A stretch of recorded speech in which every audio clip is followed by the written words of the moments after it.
Welcome to MMA on the Rocks. My name is Bill Welker. You are listening to episode 2 of title still pending. For now, we're still calling it Picks on the Rocks. So this is the second episode of the week.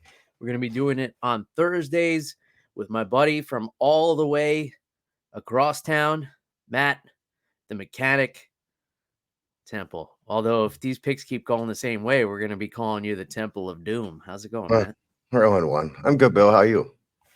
Not bad, not bad. So we did help somebody out last week because Lane99, who's been a long-time listener of the show, took some of your advice, combined it with some of my criticism, and bet JJ Aldrich and Bobby Green as a parlay and wound up winning some money. So at least somebody benefited from the picks from last week. Well, that's kind of the way we came up with this idea is I make bad picks and you yell at me for it, and then somebody might make some money. I like that you have your record up on the screen too. Yeah. Well, technically, you did get one fight right, and that was the JJ Aldrich. Hey, we're going for parlays only here. Parlays only. All right. So we're gonna get into your picks, and then we're gonna talk a little bit of news because there was a lot of breaking news this week. We're usually not the breaking news show, but since we have this new segment, we might as well talk about what's going on. So we're looking at UFC Vegas 81, Sodiq Yusuff and Edson Barbosa in the main event. This card starts at 4 p.m., which is nice. So what are we looking at, Matt? What do you want to start? Well, we're going to do 3 picks again. We're going to start in the prelims. And that is a fight between, I'm going to try this, Irina Alexeyeva versus Melissa Dixon. Alexeyeva is the Russian Ronda. She's a plus 124 dog. Okay. She's fighting Melissa Dixon at minus 146, and this is her debut. I remember seeing this Russian Ronda get a knee bar, and something I like it, so I'm going to take her there. Yeah, I mean, the leg locks are very uncommon with the females. So uncommon that Mackenzie Dern actually had the first leg lock in the UFC for a female, and it was just a few years ago. So yeah, if she has that skill set, and so she's an underdog against the girl who's making her debut. Correct. What's the story with Melissa Dixon? Do we know anything about her? Yeah, you have to pull her up. I think she's been Russian Ronda's been in Bellator, I think. Okay. I don't know. I was just looking for something on the prelims that was an underdog. And just so people are aware, where are you getting your odds from? DraftKings. Okay. DraftKings. Not a sponsor. You hear that, DraftKings? Sponsor the show. What are the? Do you have the odds in front of you for the whole card? No, but I can get it. Because I'm kind of curious about the Terrence McKinney fight. Oh, he's a huge favorite. Yeah, I would think so. I wonder why they're burying him on the prelims now, because it seemed like he had some momentum. Pull up the card. I think they switched it around after you talked about it. He's still on the prelims, but I'm looking at MMA Mania, and he is the second fight of the night. Oh, yeah, he's a minus 535. Wow. So what are the odds on the other guy? Plus 400. Man, you think that's worth throwing a couple of shekels on it? Well, but we're working on a parlay here, and I don't want to. I tried that last week, Bill. Yeah, but we can at least give out some bonus advice here. Option B. So we'll play the parlay, and we'll throw a couple of bucks on Brendan Marat, which I'm thinking about doing. Darren Elkins and TJ Brown interest me on the prelims. What's your next pick? My next pick is in the Cameron Simon fight versus Christian Rodriguez. Cameron plus 136. He's an undefeated fighter from the Contender series. His 5th UFC fight. 6 wins by knockout. And he's the underdog. Yeah, he's the underdog. He's fighting Christian Rodriguez. You'll probably remember him. He just beat Paul Rosas Jr. Okay.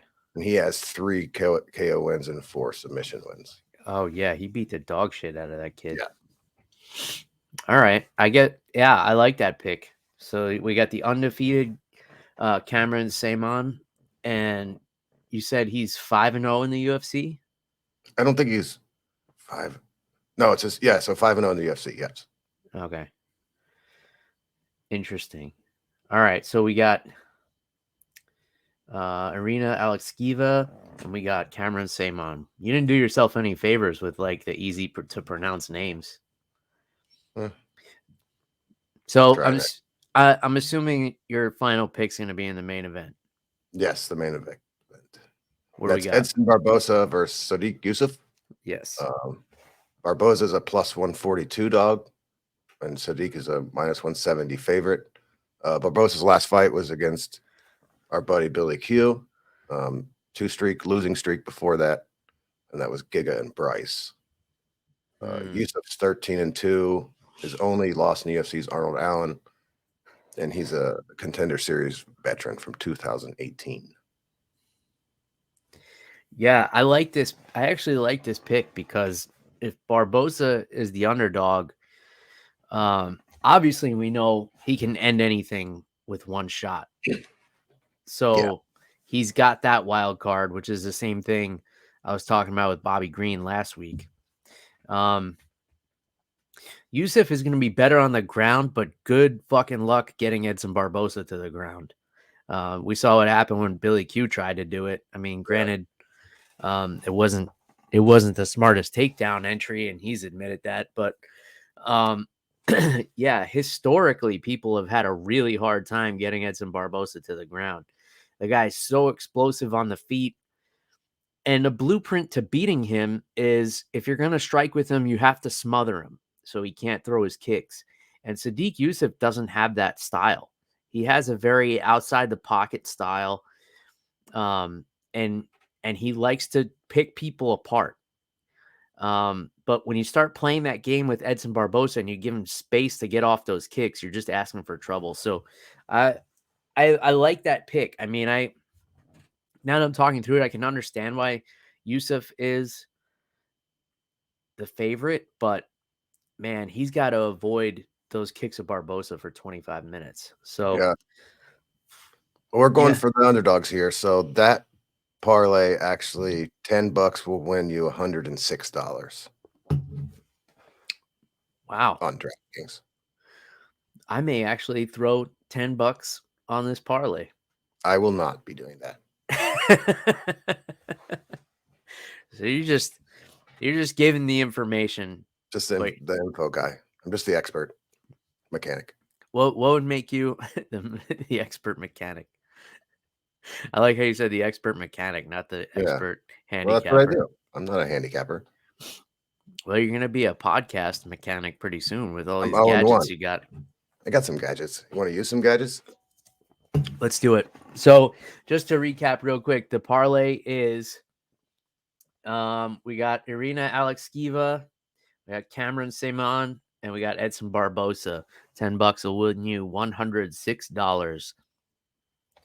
That's a lot of bourbon. No, not anymore.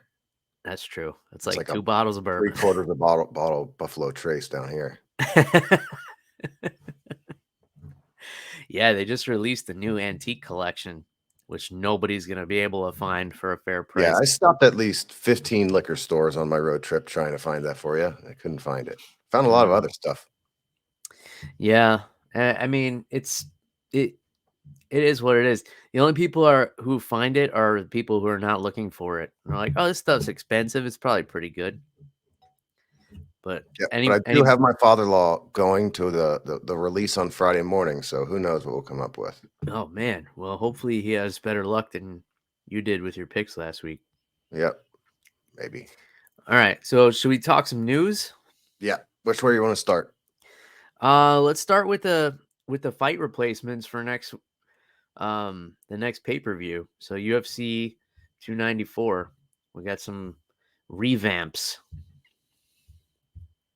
Okay, you tell what happened, and I'll give the response. All right, so Charles Oliveira ends up with a bad cut over his eye. Got it during sparring, or they said it was like his last round of sparring of the day, and he just wound up with a gash on his eyebrow, and decided he wasn't Wouldn't be a smart idea. He went and got it stitched up.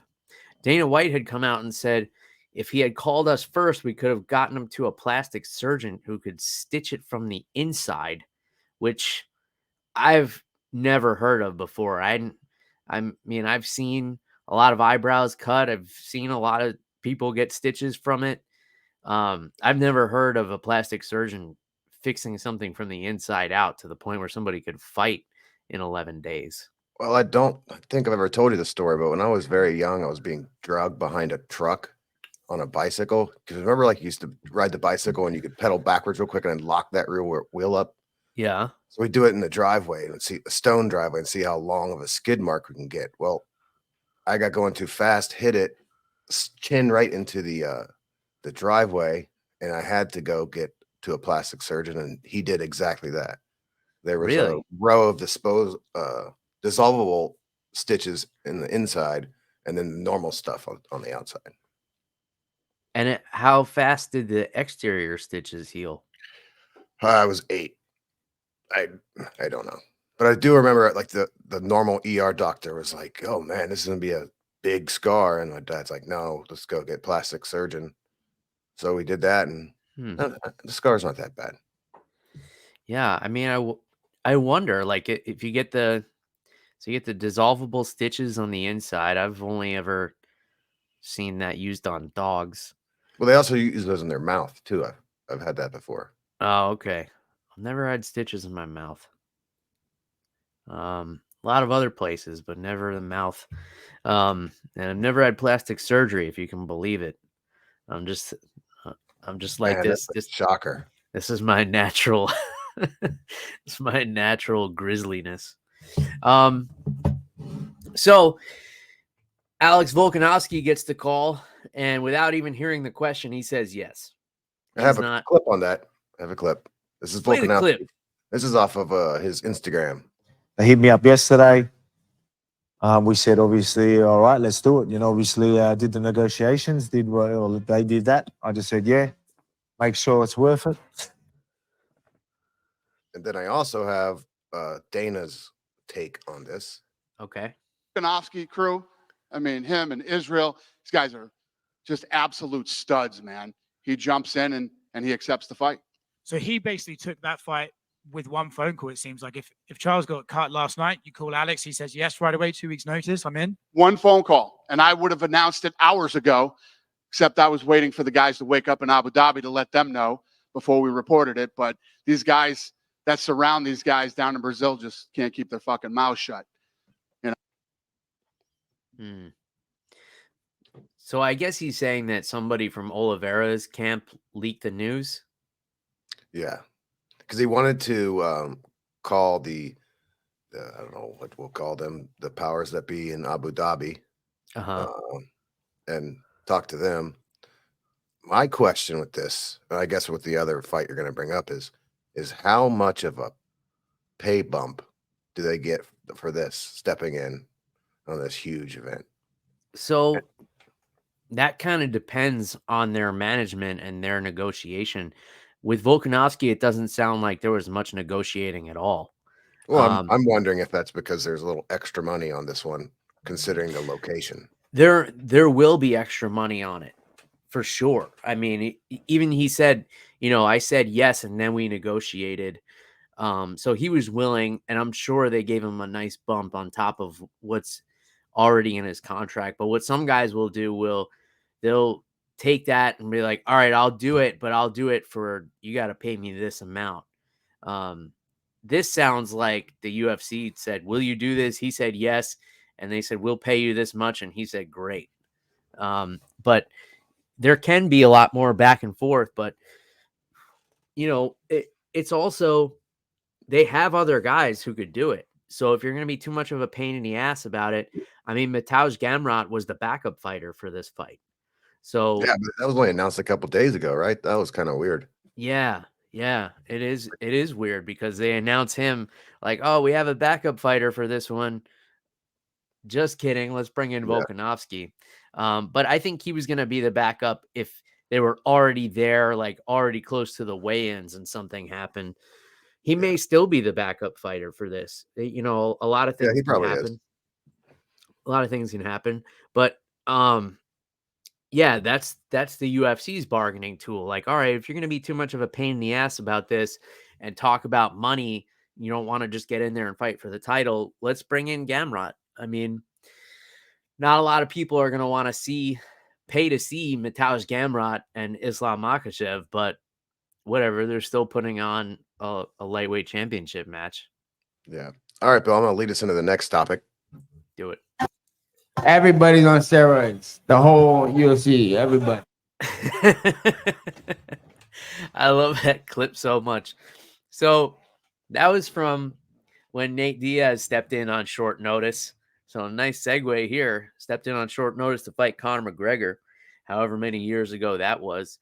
And he just gave such a golden press conference leading up to that fight. And he said everybody in the UFC is on steroids. And that clip lives rent free in my head. I could hear him saying that like when I'm falling asleep at night. But I'm assuming the reason you play that clip is because the United States Anti-Doping Agency will no longer be running the drug tests for the UFC. So USADA has been with the UFC for like 6 years, I think.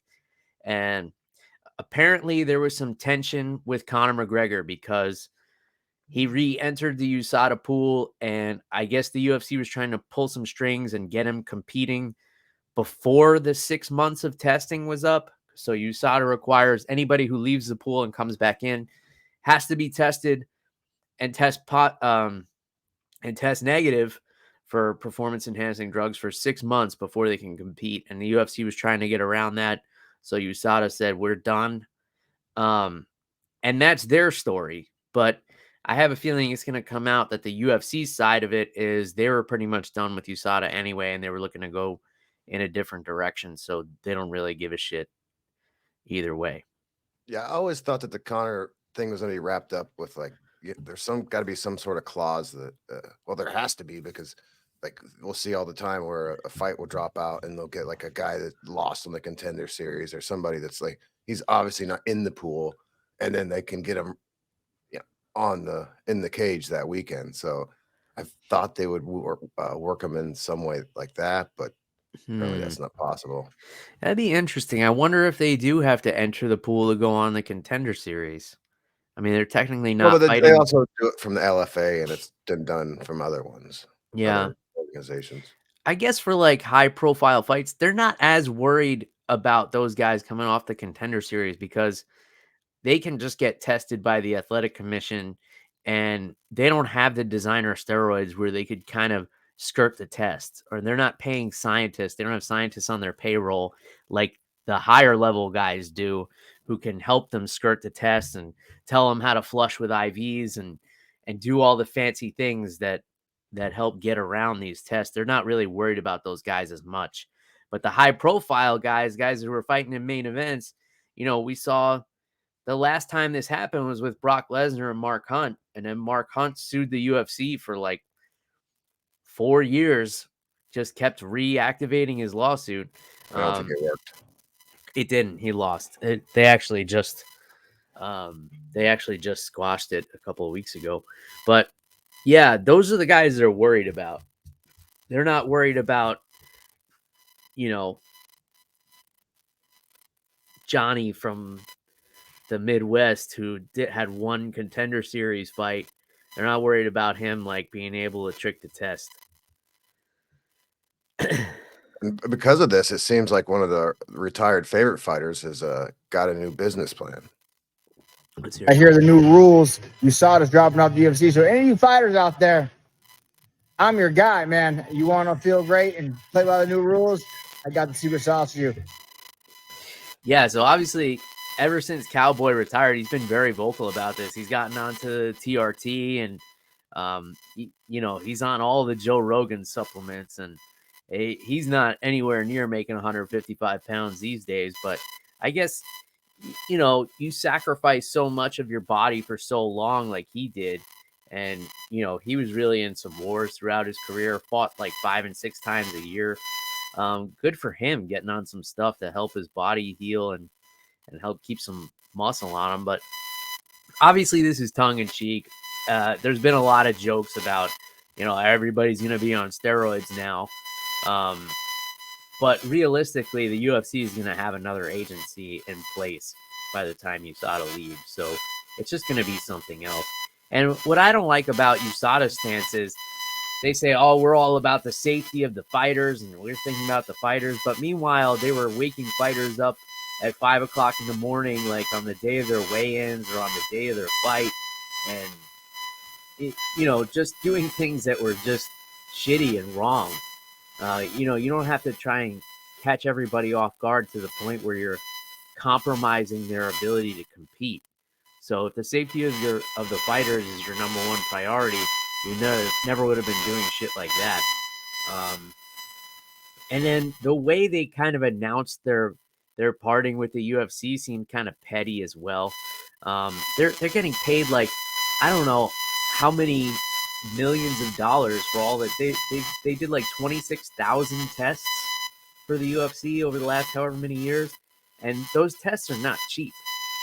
I mean, I think they're in like the 5 figures just to run like one test. So it seemed to me like they added it, like oh, make this announcement, or have all these fight changes, like you're kind of like bury it. Yeah, it's almost like they try to, oh, well, the UFC is compromising their integrity, so that's why we're parting ways. I don't think many fans really care that much. Yeah, I mean, if you ask the average fan, like, hey, this main event coming up, both of these guys are juiced to the tits, they'd be like, great, let's watch. And I think that's pretty much how most fans would react. And you get a couple of them that would, and I think a lot of it is just virtue signaling too. Like, no, the purity of the sport, and it's got to be about who's the better athlete and the better skills. And all right, whatever. Yeah, maybe we should just, maybe they should get some doctors in and decide what actually is helping the guys and what's actually like causing them bodily harm. And if it's just, it's helping them perform better, then what's the problem? Yeah, I mean, my favorite was when this was going on with baseball, and everybody's like, no steroids in baseball. It's like, who gives a shit? That was the best time in baseball. That's like, everyone asks how they fix baseball. I mean, the Rays, the local team here, they were in the playoffs, and nobody gave a shit. And it's because it's boring. Get these guys juiced and just cracking balls. I want to see a guy with his head the size of a tractor tire because he's taking so much HGH and he could hit a ball 800 yards. Then I might watch baseball. That's all I got, Bill, except did you catch the Dylan Dennis? I guess it's not Dylan Dennis. I guess it's KSI versus Fury. They had an open workout yesterday. It was 4.5 hours long. Why? I don't know. I kind of jumped around. I saw Dylan Dennis was doing jiu-jitsu with what was it? It looks like I don't remember who it was. Oh. It was not good. So he was doing jiu-jitsu for his open workout for a boxing match. Doing. I also think that's what he's going to do in the fight as well. But if this fight happens, I kind of hope to see one of them getting beat up by Mike Perry somehow. Logan Paul did get hit in the head with some sort of bottle and was bleeding all over the place today, so maybe we'll get that. Oh, well, maybe he'll go to the plastic surgeon that Charles Oliveira didn't go to. I don't know. He kind of lobbed the bottle at Dylan Dennis, and Dylan Dennis just cracked him right in the forehead. The only other thing we missed, Matt, is the other fight replacement on the same card. So Paulo Costa had elbow surgery, and apparently it did not go well. So he has to go back into surgery possibly 2 more times. So he was forced to pull out of his fight with Khamzat Chimaev, which I was really looking forward to. I know a lot of other people were, because these two have some bad blood. They run into each other at the PI and had to be separated. So quietly in swoops Kamaru Usman, former welterweight champion. The guy's never really out of shape. Making 185 is not going to be an issue for him because he's usually fighting at 170. So I'm sure if he had to step in last minute at 170, he wouldn't be able to make it. I'm sure he has a very calculated weight cut. But since it's at 185, he steps in. Now, he never wanted to fight at 185 before because his buddy and countryman, Israel Adesanya, was the champion, and he had no desire to fight him. So, but he always did want to move up to middleweight. So here's his chance, and a huge opportunity for him because he has a win over the current middleweight champion, Sean Strickland. So, what do you think about this last-minute replacement? I think this is the same as the last thing I brought up. I think once these two gentlemen get to Abu Dhabi, there'll be a suitcase of cash sitting there waiting for them. Oh yeah, absolutely. And I'm sure not just from the UFC, I'm sure from the owners of Fight Island. That's what I'm getting at. I think that's what the calls were about. Dana was talking about. He wanted to make those calls first so he could, tell them how much money to put in each briefcase. Yeah. Here's what your UFC contract is going to be, and there's going to be triple that in your hotel room. I mean, have you seen some of the weddings they put on over there?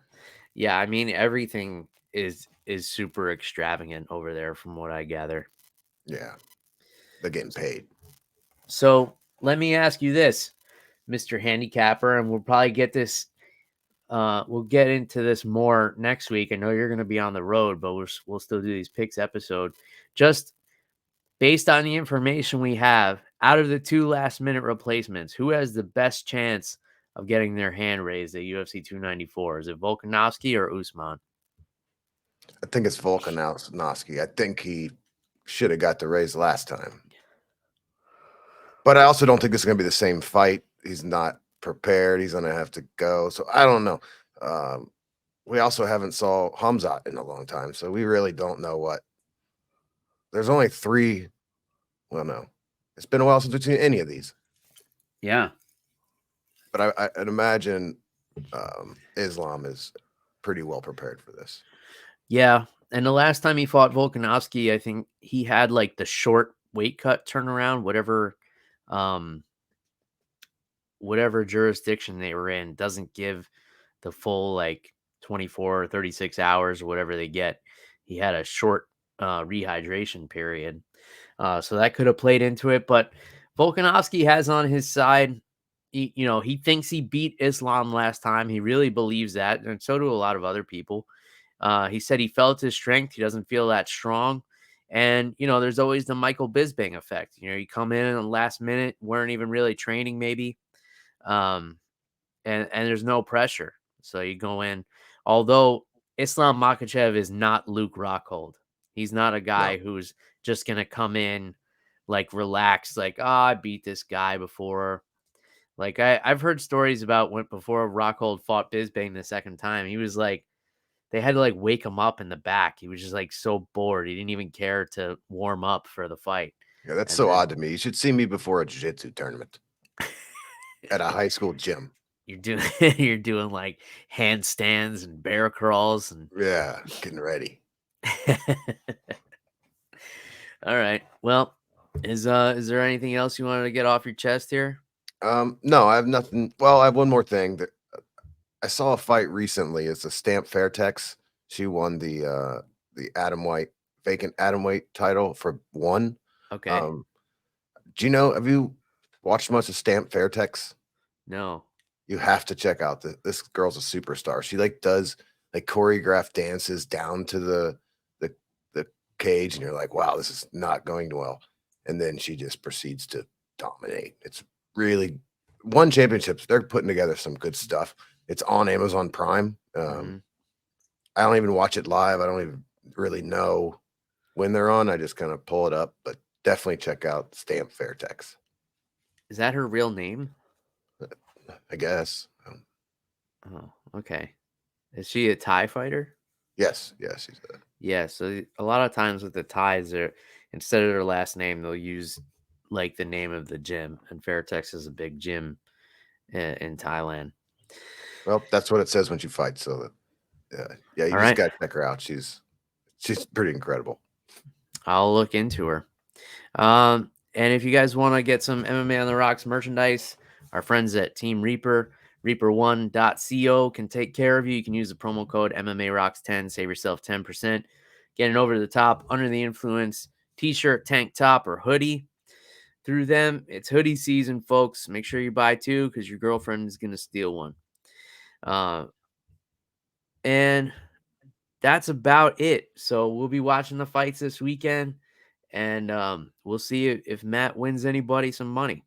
So I'm actually more in line with him this week. I might even throw $10 on this to win $106. Hey, don't come bitching at me when it doesn't work.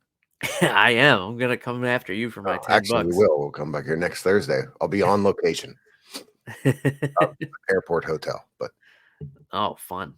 Yeah, that's right. You're gonna be in Atlanta, right? Oh yeah, one of my favorite cities in this country. I like Atlanta. You got to go to Blind Willie's. And the school I'm going to is like stuck on the south end of the airport. There's nothing there but like a Jamaican jerk shack every half mile and Ruby Tuesdays. It's so fantastic. Oh, I would definitely not go to the Ruby Tuesdays. Yeah, I did last time. It was sticky floors. You know. Yeah. But for some reason, they're always packed. They're always packed. Because there's nothing else over there, and everybody's tired of jerk chicken. Yeah. All right. Well, that's it for this week. If anybody has any suggestions for naming this segment, otherwise it's going to stay Picks on the Rocks. But we're open to suggestions here, so leave them in the comments.